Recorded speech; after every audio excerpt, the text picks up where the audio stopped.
Halo, Bung Rocky, kita ngobrol lagi ya. Ini ada perkembangan yang menarik saya kira dari Formula E, tapi bukan dari KPK ini, dari pelaksanaan Formula E tahun 2023 yang sudah akan dilaksanakan dan Pak Jokowi menyatakan bahwa ya seperti Mandalika, seperti Danau Toba kemarin itu Formula E ini memberi kontribusi terhadap ekonomi daerah ya. Jadi pertumbuhan ekonomi daerah ini kan yang selalu dikejar oleh Pak Jokowi. Makanya kemudian termasuk menantu Pak Jokowi masuk, kemudian ketua DPRD masuk. Nah, tapi mereka sekarang ramai-ramai mundur, gitu ya. Itu nanti kita akan bahas. Tapi sebelumnya kita update dulu ya, Bung Rocky. Ya, tentu kita mengucapkan bela sungkawa itu karena ledakan di Pelumpang itu menimbulkan banyak korban. Tadi malam itu, sampai tadi malam itu saya baca 17 orang yang meninggal dunia. Tapi pagi ini katanya juga masih ditemukan, sampai pagi tadi, maksud saya masih ditemukan jenazah lagi. Jadi kemungkinan jumlah korban akan terus bertambah. Dan jangan lupa ini Pelumpang ini pasokan bahan bakar nasional terutama di kawasan Jabodetabek ini sangat serius, Bung Rocky. Beberapa waktu yang lalu Pak Kepala Staf Angkatan Darat Pak Dudung itu juga meninjau di situ, meninjau karena kata dia ini bagian dari yang harus dijaga oleh dari sisi ketahanan gitu, Bung Rocky. Itu ada semacam paradoks memang bahwa industri atau tempat-tempat strategis itu justru sangat strategis untuk mengalami disaster itu. Ya. Itu kita tahu dari Chernobyl, Jepang, Minamata segala macam itu.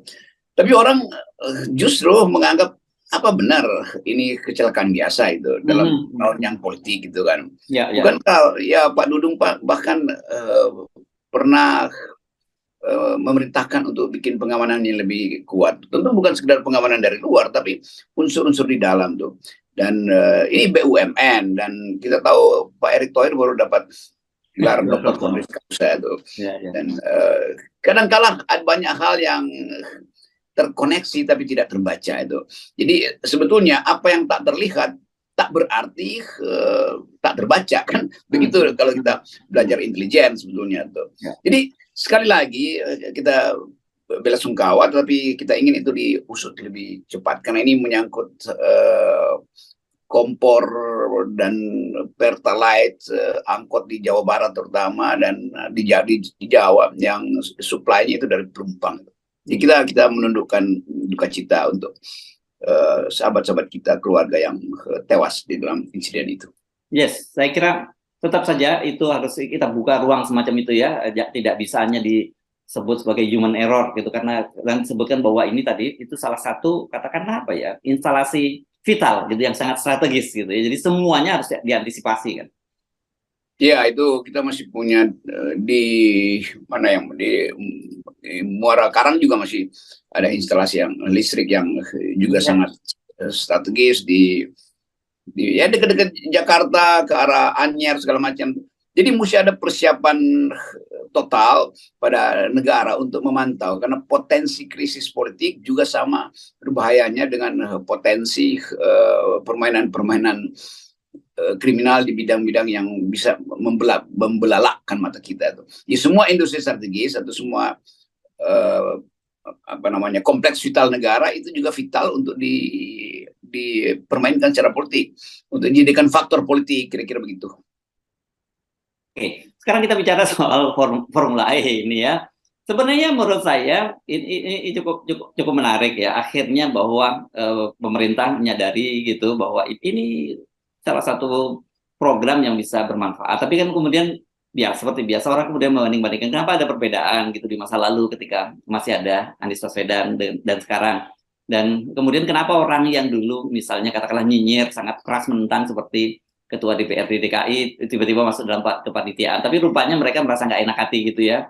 Atau bahkan termasuk Bobby. Sebenarnya Bobby ini nggak ada komentar negatif sama sekali terhadap Formula E, tapi tetap orang tahu bahwa dia menantunya Pak Jokowi. Pak Jokowi yang di depan panggung depan beliau hadir di Formula E pada waktu itu, tapi di panggung belakang tangannya mencegah Erick Thohir untuk BUMN membantu. Itu kan kira-kira setting politiknya ya, Bung. Ya, itu di belakang itu tentu ada orang tahu aliran uang banyak di situ, potensial sponsor segala macam. Jadi ini bisnis tuh. Sehingga dalam bisnis orang nggak peduli mau dia pernah nyinyir dulu, dia bisa berbalik arah karena uang itu lebih berguna bagi dia, lebih menarik dia ketimbang ludahnya sendiri yang pernah dia ucapkan tuh. Jadi memang memang lidah tak bertulang, kira-kira begitu. Tetapi buat kita sebetulnya bukan itu poinnya. Poinnya adalah ini satu aspek bagus bukan bagus ya, aspek yang harus dipakai oleh Firly untuk menimbang-nimbang apa Anies masih mau dijebloskan di dalam kasus itu. Jadi sekali lagi hal-hal yang tadinya kita anggap sebagai permainan akhirnya terbuka bahwa memang dari awal desain supaya Anies terjebak di dalam Formula E. Lalu kemudian dibikin kontrasnya. Nah, kalau Formula E yang bukan Anies komandannya itu bisa mulus. Di situ ada staf-staf presiden masuk di situ. Tapi publik tahu bahwa ini busuk gitu. Nggak ada sinyal tiba-tiba semua orang mencari kehidupan di Formula E. Jadi sebetulnya baik juga diperlihatkan sekarang bahwa ya mereka mundur karena mereka tahu bahwa ini tidak etis tuh. Hal yang pertama yang dulu mereka busuk-busukkan sekarang mereka anggap itu barang yang wangi itu kan. Jadi itu pelajarannya begitu. Ya mungkin Pak yang mundur siapa yang mundur tuh pejabat Edi Prasetyo ketua DPRD DKI dan juga Bobi Nasution wali kota Medan. Alasannya dia karena sibuk, semua alasannya bahwa mereka bekerja dan saya kira memang sibuk sebenarnya urusan-urusan olahraga. Nah ini menurut saya juga penting juga. Ke depan harusnya olahraga itu ya diurus secara profesional oleh para mereka yang aktif di olahraga, bukan kemudian para pejabat semua namanya berderet di situ gitu kan. Kalau ketua DPRD dia mundur pakai apa? Dia mundur pakai mobil listrik atau pakai mobil baru?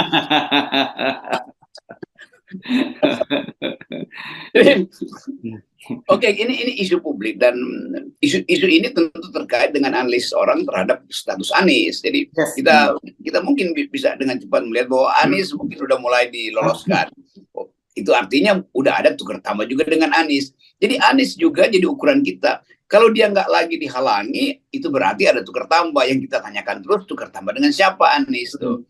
Kan koalisi perubahan udah ganti tagline-nya kan, bukan lagi koalisi perubahan, tapi koalisi perubahan dan perbaikan. Jadi mungkin udah ada perbaikan relasi dengan oligarki. Sangat mungkin begitu juga tuh. Jadi tetap kita hanya ingin menganalisis bahwa ethics first. Sesuatu yang kita anggap sebagai berbahaya di dalam rangka menegakkan moral politik bangsa itu akan kita kritik terus. Ya.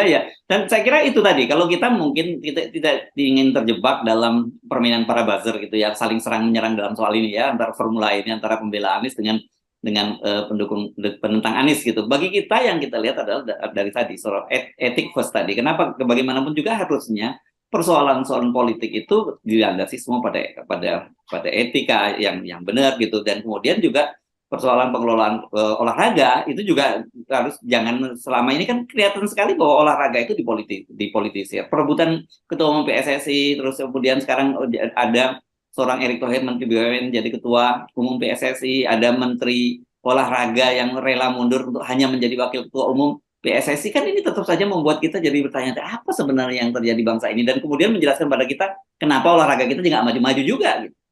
Ya itu intinya, kenapa nggak maju-maju? Jadi bayangkan misalnya PSSI nanti mau minta sponsor dari BUMN. Jadi ketua PSSI bertemu dengan Menteri BUMN yang dia juga tuh. Bagaimana kita bayangkan hal semacam itu? Jadi kelihatannya ini betul-betul mau dikuras BUMN itu untuk profiling politik seseorang, dan demi profiling itu sempurna, maka bahkan menteri yang harusnya membuat regulasi dia pindah aja ke organisasi profesi itu untuk ya pasti biaya transfer dari jadi menteri olahraga dan jadi sekjen PSSI itu besar betul kan. Jadi wakil ketua umum, Bung Rocky.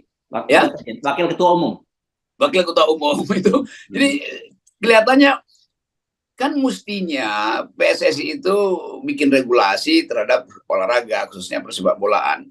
Tetapi Bapak ini menganggap ya nggak penting lagi bikin regulasi, karena ketua PSSI itu nggak mungkin diregulasi oleh dia. Maka dia bahkan jadi wakil ketua umum kan. Dan di situ kita mesti curiga apa yang transaksi apa yang ada di situ. Sehingga seseorang yang seharusnya mengurus negara, justru menghentikan kemuliaan mengurus negara, dia ngurus sebuah olahraga PSSI yang potensi uang, potensi publikasi itu justru akan dimanipulasi, ya manipulasi dalam pengertian dimanfaatkan oleh Erick Thohir yang sekarang jadi politisi itu. Jadi soal-soal beginian yang ya etikanya jelas kita lihat itu bau busuk.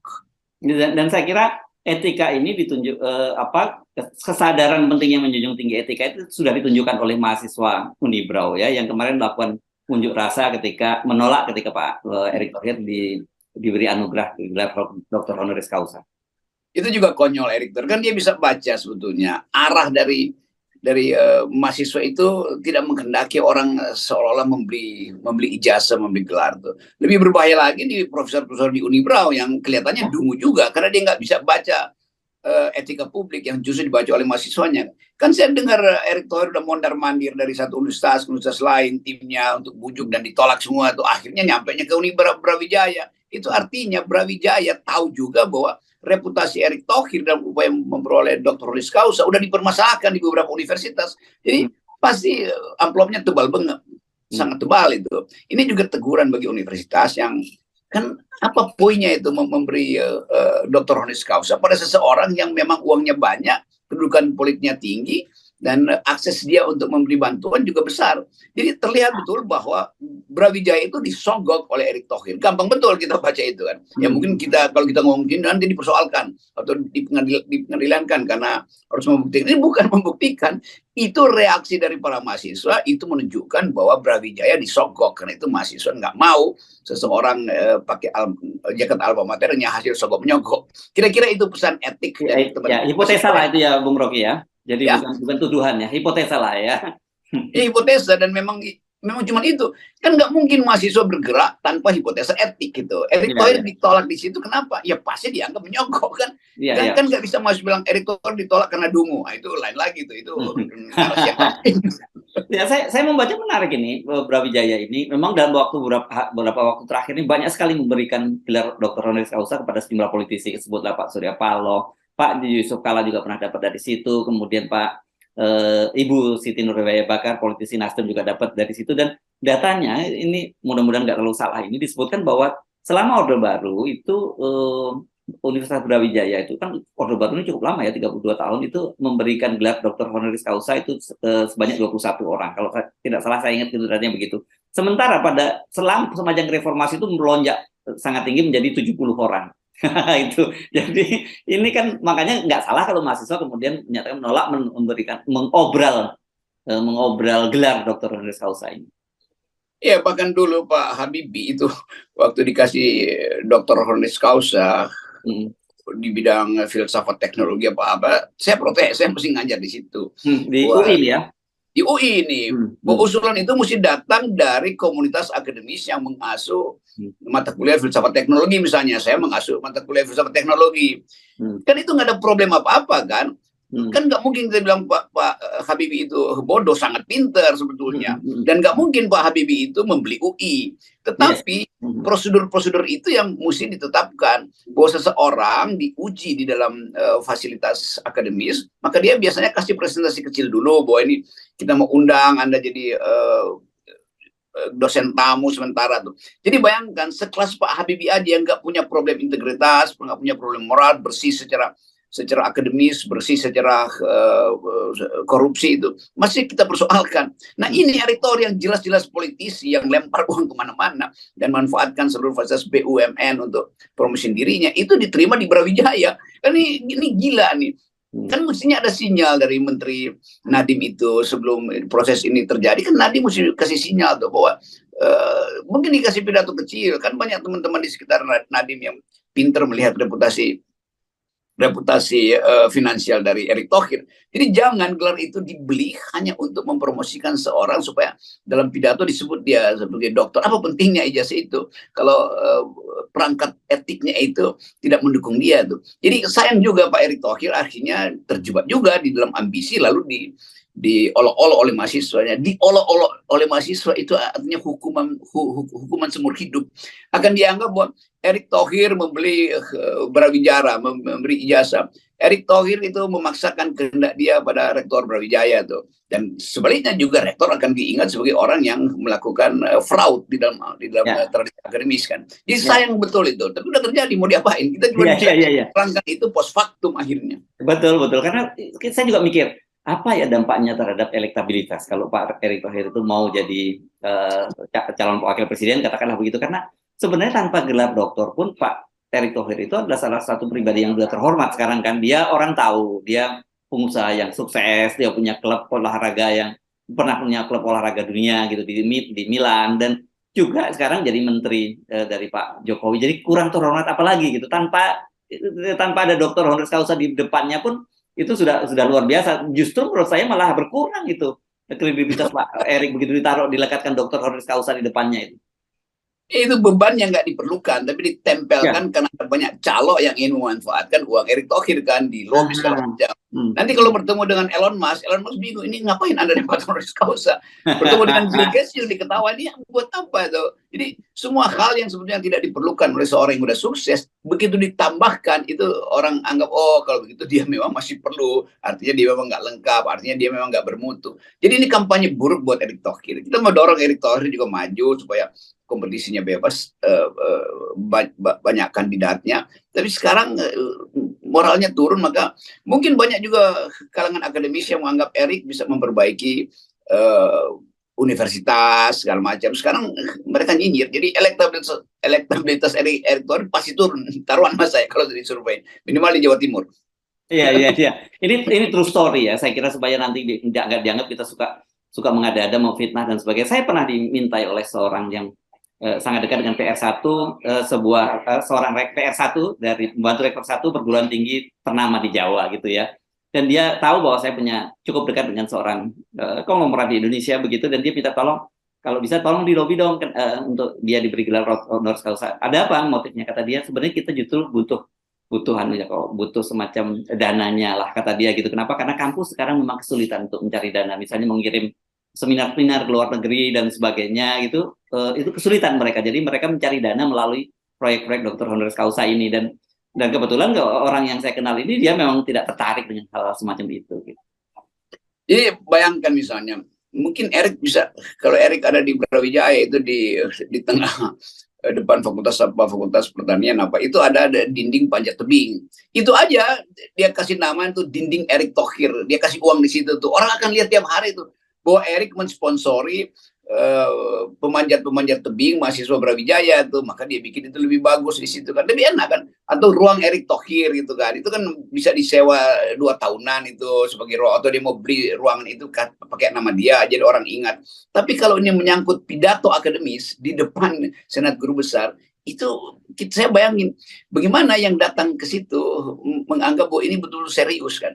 Jadi para guru besar di situ juga datang dengan hati yang nggak lega, kecuali amplopnya tebal, maka semuanya tutup hati nurani karena dikasih uang untuk ikut di dalam prosesi itu tuh, walaupun dia terlihat pakai toga, tapi di belakang toga itu ada problem moral yang rusak gitu. Jadi kita tahu bahwa kita lagi membangun citra universitas. UGM udah mulai dengan kampanye bahwa jangan obral gelar guru besar tuh. Tiba-tiba ke Brawijaya lakukan hal yang sangat buruk tuh. Jadi persiapan kita untuk masuk di dalam universitas yang betul-betul bersih itu akhirnya dibatalkan oleh skandal Erick Thohir.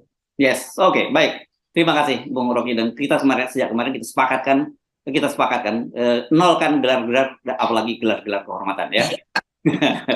Ini ya, nolkan gelar juga. Yes, oke. Thank you Bung Rocky. Yeah.